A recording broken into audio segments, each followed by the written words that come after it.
Vanessa Lane stared at her reflection in the boutique's three-way mirror, tugging at the hem of the silky, pale blue dress and wishing the floor would open up and swallow her whole. "This looks ridiculous," she muttered under her breath, pushing a loose strand of dark hair behind her ear. "Who am I kidding?"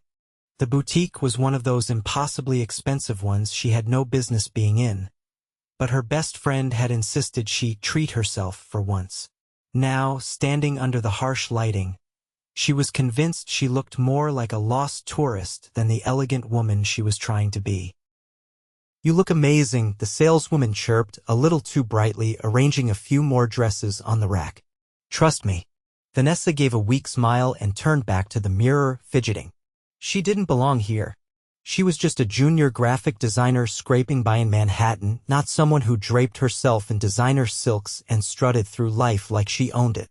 She was about to peel the dress off and call it a day when the boutique door swung open with a soft chime. A man walked in. No, not just any man, he looked like he had stepped straight out of a magazine. Tall, broad-shouldered, with a sharp jawline and tousled dark hair, he wore a fitted charcoal suit that probably cost more than her rent for a year. His piercing blue eyes swept over the boutique before landing squarely on her. Vanessa froze. The man didn't look away. In fact, he started walking straight toward her. "Don't panic," she whispered to herself, feeling her heart rate triple. "Excuse me," he said, voice smooth and deep, stopping a few feet away. "I don't usually interrupt, but that dress was made for you." Vanessa blinked. "Me?" He gave a small laugh, easy and confident. "Yes. You." She flushed. Thanks, but honestly, I feel like a kid playing dress-up." "You shouldn't," he said, tilting his head slightly. "You look incredible. More importantly, you look like yourself. That's rare." She laughed awkwardly, crossing her arms over her chest. "Are you a fashion critic or something?" "Not exactly," he said, flashing a grin. "Name's Tristan Vale." "Vanessa Lane," she replied, shaking his offered hand. His grip was warm and sure, and she felt a spark travel up her arm.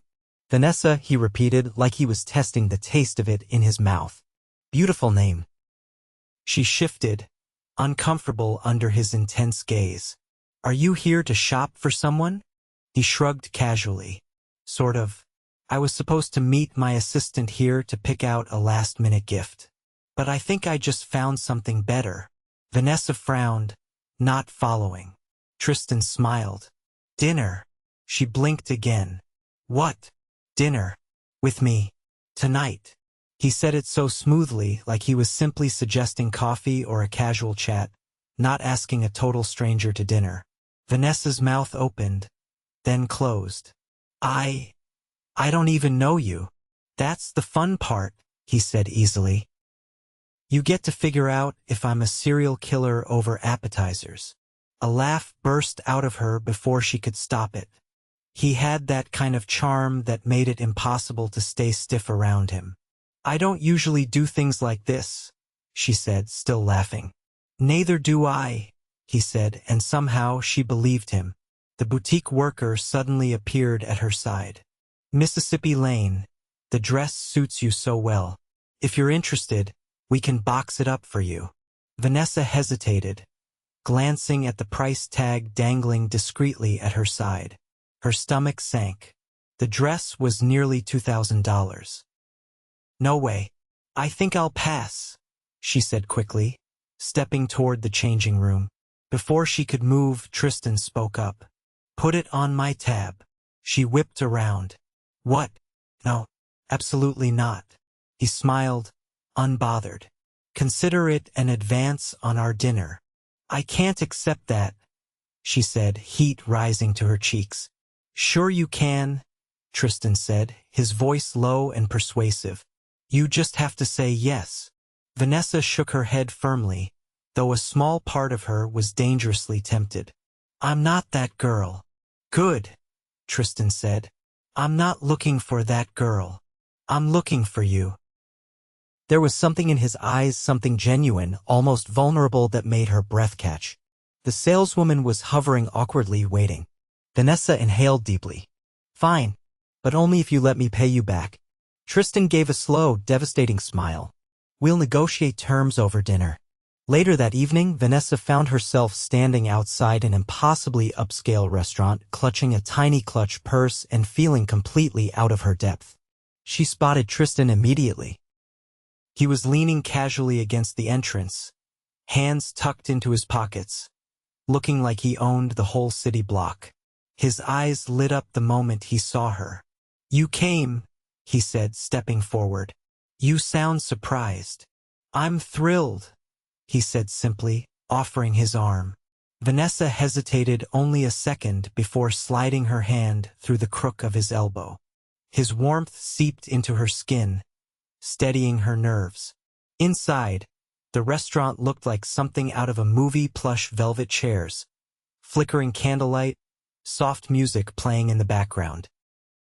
Tristan led her to a private booth tucked away in a corner, and within minutes a waiter appeared with a bottle of expensive wine. Vanessa stared at the menu, her heart thudding. She didn't recognize half the dishes. "Relax," Tristan said quietly, sensing her discomfort. "Order whatever you want. Or nothing at all. I'm just glad you're here." She set down the menu and looked at him. Really looked at him. He was handsome, yes, but there was something else, an easy confidence, a kindness that tugged at something deep inside her. "So," she said, trying to keep her voice light. "What do you do, Mr. Vale?" He smiled. "Real estate. Investments. A little of everything." She narrowed her eyes, sensing he was holding back. "That's vague." He laughed. "I promise I'm not in anything illegal." "Good to know." They talked through the first course and then the second, and Vanessa found herself laughing more than she had in months. Tristan was funny, sharp, and surprisingly down to earth. He listened when she spoke. Really listened. And when he looked at her, it wasn't like he was assessing her outfit or her looks. It was like he was seeing her, Vanessa, messy and unsure and real. The night ended too quickly. Outside, under the soft glow of the streetlights, Tristan turned to her. "I had a great time tonight," he said, voice low. "Me too," she said honestly. He reached out, brushing a stray hair from her face. The touch was feather light, but it sent a shiver down her spine. "I want to see you again," he said. Vanessa smiled, heart pounding. "I'd like that." He leaned down, pressing a gentle kiss to her forehead. It was sweet, unexpected, and somehow more intimate than anything else he could have done. "Good night, Vanessa Lane," he murmured. "Good night, Tristan Vale," she whispered back, already feeling herself fall. The next morning, Vanessa woke to the rare feeling of excitement humming through her veins. Sunlight slanted across her tiny studio apartment, illuminating the cluttered desk piled with half-finished sketches and coffee-stained notebooks. For a few precious seconds, she let herself just lie there, replaying the night before Tristan's rare, genuine laugh. The way his eyes crinkled when he was amused. The surprising ease she'd felt around him. Her phone buzzed on the nightstand, shaking her from her haze. A simple message lit up the screen. "Breakfast?" Vanessa hesitated, biting her lip. She didn't even want to think about what he must have paid for dinner last night. And now breakfast too? Felt like stepping into a world that didn't belong to her. Still, she found herself replying with a single word. "Yes." An hour later, she stood on the sidewalk outside a cozy, sun-drenched cafe tucked between two towering buildings. Her jeans and light sweater felt painfully casual compared to last night's glamour, but she forced herself to breathe. This was just breakfast. Tristan was already waiting, seated at an outdoor table, a pair of sunglasses pushed up into his hair as he scrolled through something on his phone. When he spotted her, he stood immediately, his face brightening in a way that made her stomach flip. "You came," he said, pulling out her chair. "Again, you sound surprised," she teased, settling into the seat. "I'm learning not to underestimate you," he said, his grin easy but his gaze serious. A waitress appeared, dropping off 2 menus before disappearing again. Vanessa fiddled with hers, unsure how to bridge the sudden, palpable tension between them. "You know," Tristan said, leaning forward slightly, "I realized last night that I know almost nothing about you." "Maybe that's because you kept distracting me with wine and jokes," she said, trying to sound light, though her heart was hammering against her ribs. "Guilty," he said, his voice dropping slightly. "But I want more than surface level with you." Vanessa glanced around, feeling exposed under his frank stare. "Well, there's not much to tell. I'm just a girl trying to make it in a city that eats people alive. He tilted his head, studying her. What is it you do, exactly? I'm a graphic designer, she said, tracing the rim of her coffee cup. Junior level. I mostly design corporate logos and marketing materials. Nothing glamorous. Don't downplay it, he said immediately. That's art. And it's everywhere. You're shaping the way people see the world. She blinked, caught off guard by the sincerity in his voice. You're good at that. At what? Making people feel like they matter, she said quietly. He gave a small shrug. Only when they do. The waitress returned and they placed their orders. Vanessa chose a simple plate of eggs and toast, while Tristan ordered a full spread without glancing at the prices. So, she said once they were alone again, desperate to shift the focus. What about you? You said you do a little of everything. That's suspiciously vague. Tristan leaned back in his chair, the sunlight catching the golden undertones in his hair. I own a few companies, mostly real estate and private investments. I sit on a few boards. It's busy. Sounds like a lot, she said, stirring her coffee. It is, he admitted. But lately, busy hasn't felt the same. She frowned. What do you mean? He hesitated, as if weighing his words. I spent years chasing something. Success, respect, security. I got it all, and then realized none of it meant anything if I had no one to share it with. Vanessa looked down at her plate, suddenly feeling the weight behind his words. I'm not trying to scare you off, Tristan added quickly. I just believe in being honest. I like that, she said, forcing a small smile. It's refreshing. He reached across the table, brushing his fingers lightly against hers. I don't want to rush you, but I'm not good at pretending either. She swallowed hard, her skin tingling where he touched her. Their food arrived, breaking the moment. They ate, chatting about lighter things, favorite movies, worst travel experiences, embarrassing childhood stories. Vanessa found herself laughing more easily, the tension dissolving into something warm and steady. After breakfast, Tristan insisted on walking her to the subway station even though it was out of his way. As they strolled, Vanessa couldn't help noticing how people glanced at him, double takes, lingering stares. He had a presence that demanded attention without even trying. At the station entrance, they paused. I had fun, Vanessa said, tucking a strand of hair behind her ear. Me too, Tristan said. I want to see you again. Soon. She hesitated. Torn between the overwhelming pull she felt toward him and the panicked voice in her head warning her that he lived in a world she couldn't even begin to understand. I'll call you, she said finally, her voice softer than she intended. I'll be waiting, he said, brushing his thumb lightly over her knuckles before releasing her hand. Vanessa descended into the crowded station, heart pounding. She didn't dare look back. The next few days passed in a blur of work deadlines and late nights at her cramped office. She tried to keep her head down, but Tristan stayed in the back of her mind, a persistent hum she couldn't silence.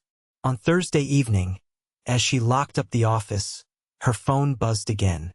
Another message from Tristan. Come meet me. Attached was an address she didn't recognize. Curiosity warred with common sense. She hesitated only a moment before calling a cab. The address led her to a gleaming high-rise on the edge of Central Park, the kind of building that screamed money and exclusivity. The doorman checked her name against a list and waved her inside without question. An elevator whisked her up to the top floor, and when the doors slid open, Tristan was waiting. He wore dark jeans and a crisp white shirt, the sleeves casually rolled up. He looked relaxed yet somehow even more powerful, like he belonged in this world of glass and marble. Hi, she said, stepping out onto the penthouse landing. Hi, he echoed, his eyes warming as he took her in. He reached for her hand, threading their fingers together as he led her through the sprawling space. Floor-to-ceiling windows offered a breathtaking view of the city skyline, glittering like a sea of stars. Vanessa tried not to gawk, but it was impossible. Every detail from the sleek modern furniture to the original art on the walls screamed effortless wealth. "You live here?" she asked, her voice faint. "Sometimes," he said. "One of a few places." She stopped walking, pulling her hand from his. "Tristan, why did you bring me here?" He turned to face her, his expression serious. "Because I want you to see who I am. All of it. I don't want there to be any illusions."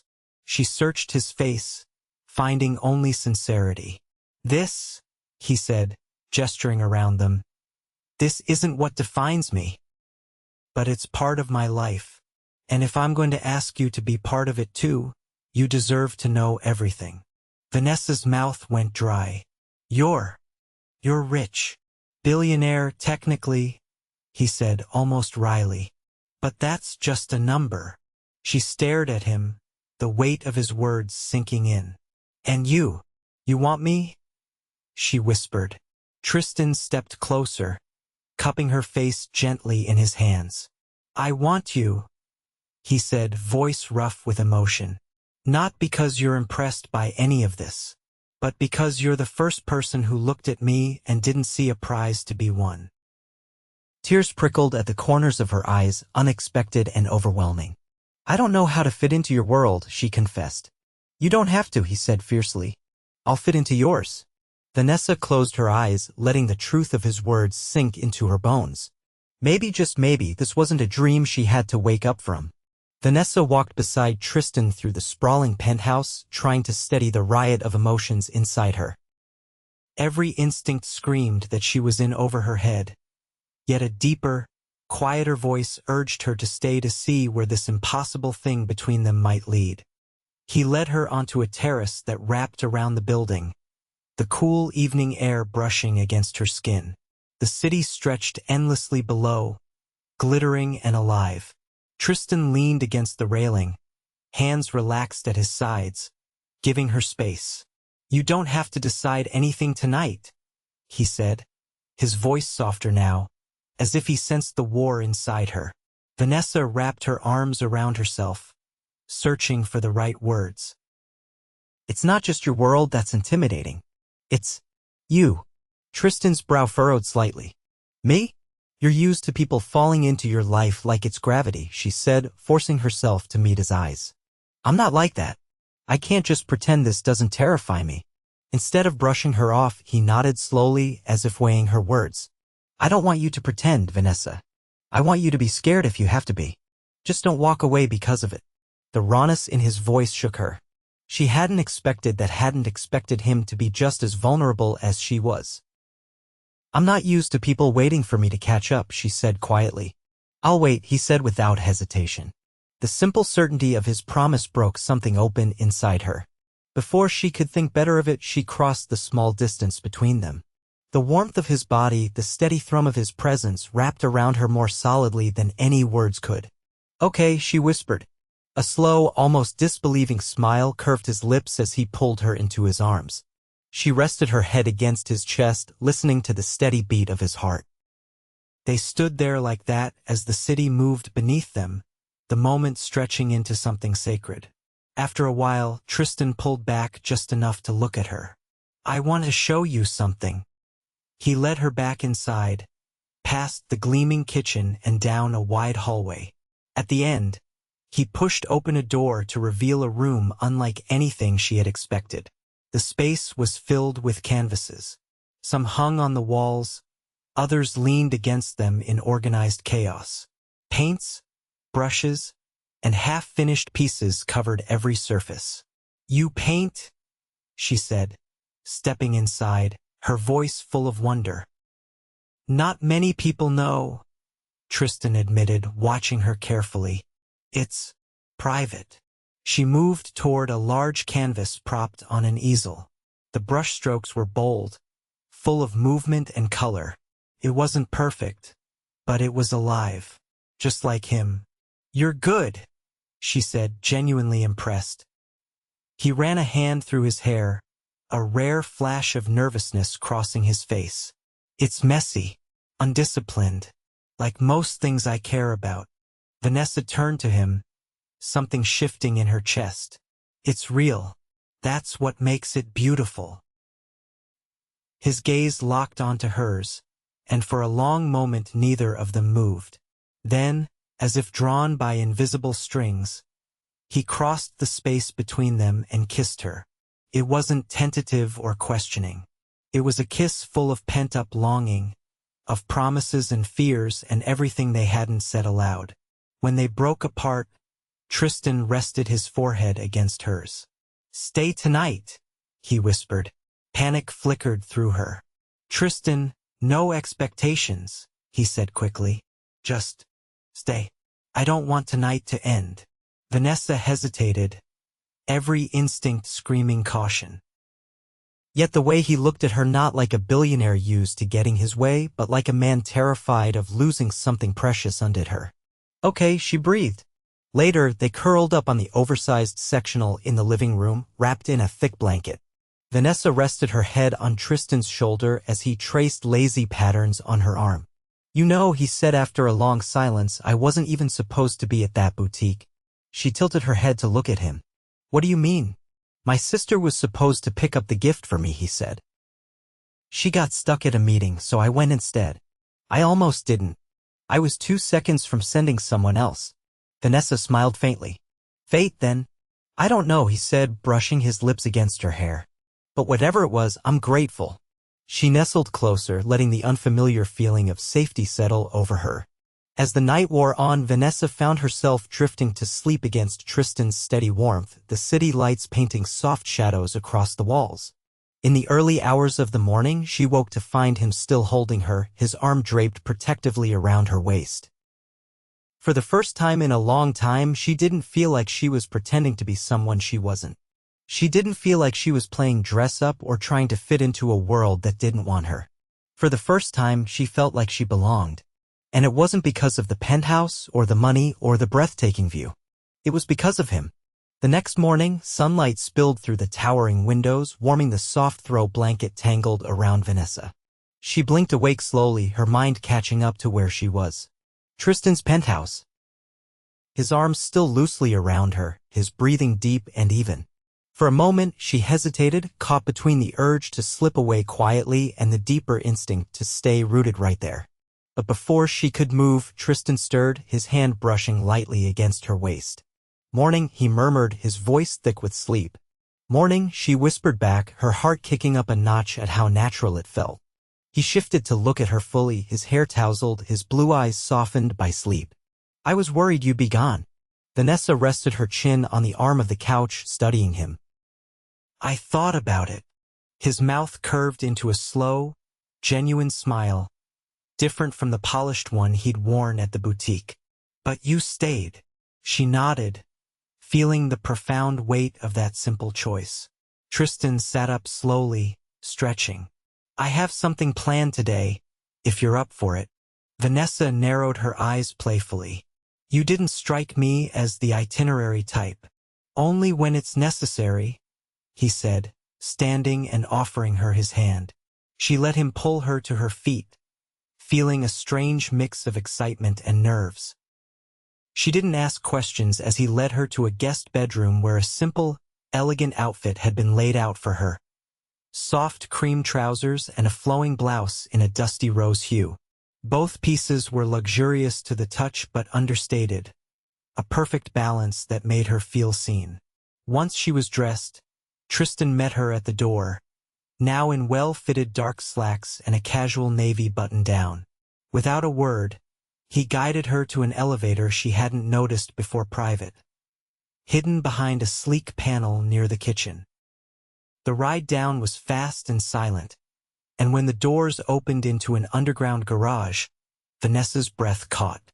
Sleek, gleaming cars lined the polished concrete floor.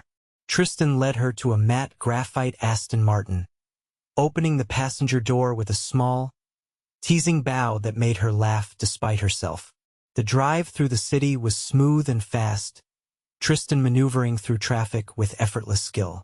Vanessa watched him from the corner of her eye, marveling at how different he seemed when he wasn't surrounded by the trappings of his wealth. Here, behind the wheel, he was just a man, focused and alive. They eventually pulled into a quiet, tree-lined street she didn't recognize. Townhouses, stately and historic, lined the sidewalks. Tristan parked in front of a modest building with ivy trailing up the stone facade. "This," he said as he killed the engine, "was my first real home in the city." Vanessa looked at him, surprised. "I bought it before I made my first million," he said, his voice tinged with nostalgia. "It was falling apart. I spent months fixing it up myself because I couldn't afford contractors." She followed him up the front steps, heart-pounding. Inside, the space was simple but beautiful. Exposed brick, weathered wood floors, sunlight streaming through tall windows. It was nothing like the penthouse, no gloss, no pretense. He gestured to the cozy living room. "I come here when I need to remember who I am." Vanessa wandered slowly, taking in the personal touches: a battered leather armchair, a threadbare rug clearly chosen for comfort over style, a wall of books with cracked spines and dog-eared pages. "I wanted you to see this," Tristan said quietly behind her, "because you're the first person I've brought here." She turned to face him, overwhelmed by the raw honesty in his voice. "I don't need the penthouse," he continued, "or the cars, or the endless dinner galas. I need someone who sees me even when all of that is stripped away." Vanessa stepped closer, the distance between them shrinking to nothing. "I see you," she said, her voice steady. Tristan reached for her hand, holding it tightly. "Say you'll give this a real chance. Say you'll stay." Vanessa searched his face, finding no trace of the polished billionaire she had first suspected him to be. Just Tristan. Stubborn, brilliant, vulnerable Tristan. "I'm scared," she admitted, her voice trembling. "But I want to try." Relief crashed over his features as he pulled her into a fierce, grounding hug. She clung to him, feeling the final barrier between them crumble. Later, sitting together on the worn-out couch, Tristan pulled a small velvet box from his pocket. Her breath hitched as he flipped it open to reveal a delicate gold bracelet, simple and elegant, with a tiny sapphire charm dangling from the chain. "It's not flashy," he said, almost shyly. "I wanted something you could wear every day. Something that's just ours." Vanessa reached for it with trembling fingers, letting him clasp it around her wrist. It fit perfectly, the charm catching the light with every movement. She looked up at him, blinking back sudden tears. "It's beautiful. You're beautiful," he said, brushing her cheek with the backs of his fingers. They stayed like that, the city humming quietly beyond the windows, the world narrowing down to just the two of them. In the weeks that followed, they built something real. Tristan took her to hidden art galleries and hole-in-the-wall diners, never once parading his wealth, but instead sharing pieces of himself she never would have seen otherwise. Vanessa introduced him to her favorite coffee shop, her tiny favorite bookstore tucked between skyscrapers, her best friend who immediately grilled him over a glass of cheap wine. They argued sometimes over small things that didn't matter and over big fears that did, but every time Tristan fought for her. Every time she chose to stay. One evening, months later, Tristan led her back to the boutique where they had first met. The same boutique, now closed for the evening, its windows lit with soft golden lights. Vanessa laughed as she realized where they were. "You're sentimental. Only about the important things," he said, tugging her inside. The boutique had been transformed, fairy lights draped from the ceiling, soft music playing, and a small table set with candles and champagne in the center of the room. Vanessa turned in a slow circle, overwhelmed. "Tristan, what is this?" He stepped forward, pulling a ring from his pocket, simple, stunning, nothing ostentatious. "I fell for you here," he said, his voice rough with emotion. "You didn't see yourself the way I saw you. But you are extraordinary, Vanessa Lane. And I want to spend the rest of my life making sure you never doubt it again." Tears blurred her vision as he sank to one knee. "Marry me." Vanessa dropped to her knees too, grabbing his face between her hands, laughing and crying all at once. "Yes," she whispered. 1,000 times yes. He kissed her, long and deep, the boutique spinning around them in a blur of light and love. Outside, the city roared on.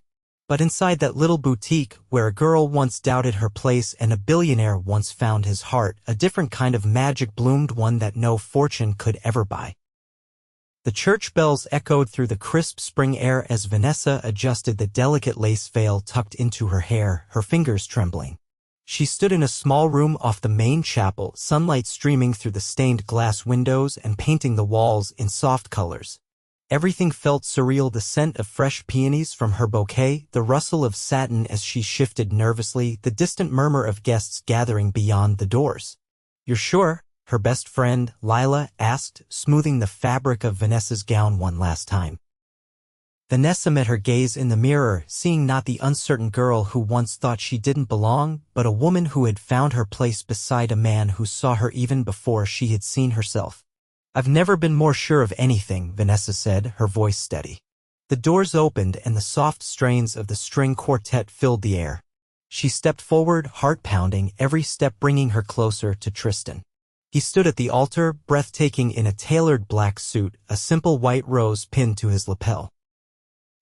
His eyes never left her, not even for a second, and the look in them stole the breath from her lungs. As she reached him, Tristan extended his hand. The moment their fingers touched, the world outside the chapel faded to nothing. "You're stunning," he whispered, his thumb brushing over the back of her hand. "You're not so bad yourself," Vanessa teased, her voice shaking with barely contained emotion. The officiant began, but Vanessa barely heard the words. Her entire being was focused on Tristan, the way he held her gaze, the way his thumb traced soothing circles against her wrist, grounding her. When it came time for the vows, Tristan's voice rang clear and strong through the chapel. "I never believed in fate until you," he said, his eyes shining. "You taught me that real wealth isn't measured by what you own, but by who you have beside you. I promise to spend the rest of my life making sure you never doubt how deeply you are loved." Tears blurred Vanessa's vision as she spoke her own vows. "You showed me there's strength in being seen, even when it's terrifying," she said, her voice thick with emotion.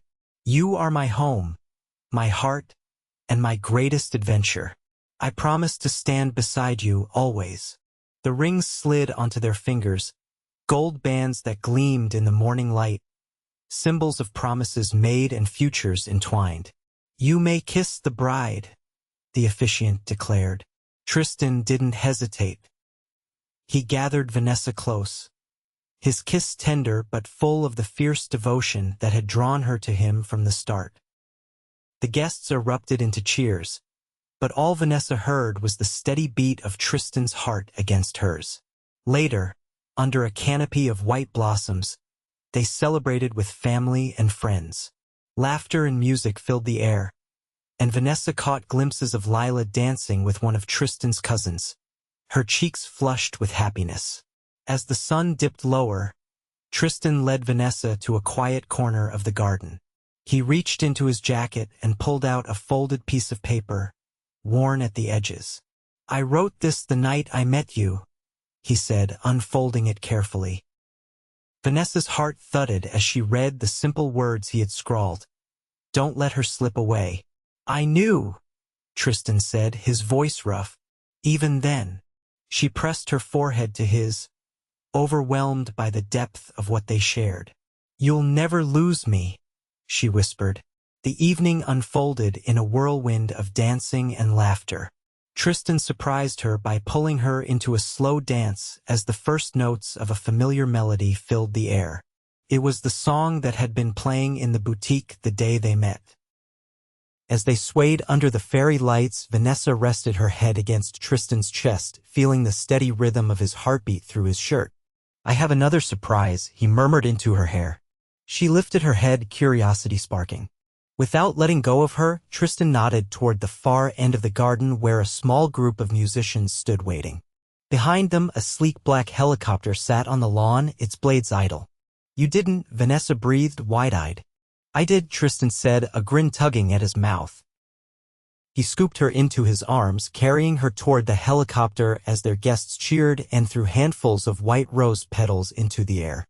Vanessa laughed, burying her face in his neck, overwhelmed by the sheer, reckless joy of it all. The helicopter lifted off smoothly, carrying them high above the city. Lights glittered below like a sea of stars, and the world spread out before them, vast and full of promise. Vanessa glanced at Tristan, who tightened his hold on her, his expression lit with a fierce tenderness. "I bought us a little place," he said casually, as if discussing the weather. She raised an eyebrow. "Define little." "A villa," he said, brushing his lips against her temple. "In Tuscany. A place to start the rest of our lives." Vanessa laughed, the sound bubbling out of her. "You don't do anything by halves, do you?" "Not when it comes to you," he said simply. They spent their honeymoon wandering sun-drenched vineyards, getting hopelessly lost on winding country roads, and stealing kisses under ancient olive trees. Tristan painted in the mornings while Vanessa sketched designs for a boutique graphic studio she dreamed of opening. For the first time, the future didn't feel like something to fear. It felt like a canvas waiting for them to fill it together. One evening, as twilight deepened into velvet darkness, Vanessa stood on the balcony of their villa, watching the stars emerge one by one. Tristan came up behind her, wrapping his arms around her waist. "I have a question," he murmured against her ear. She leaned back into him. How do you feel about a family?" His voice was tentative, almost shy. Vanessa turned in his arms, heart swelling at the vulnerability in his eyes. "With you," she said, smiling. "I want everything." He kissed her then, a kiss full of promise and certainty as the stars blazed overhead. Years later, their home was filled with laughter and little footsteps. Vanessa's boutique flourished, a reflection of everything she had fought to build. Tristan continued to paint, his work gaining quiet acclaim, though he always said his greatest masterpiece was the life they had built together. They never stopped dancing in kitchens. Never stopped chasing each other through fields of wildflowers. Never stopped choosing each other every single day. And through it all, no matter where they went or what they built, one thing remained true. Vanessa and Tristan had found something worth more than all the wealth in the world. They had found a love that would never, ever let go.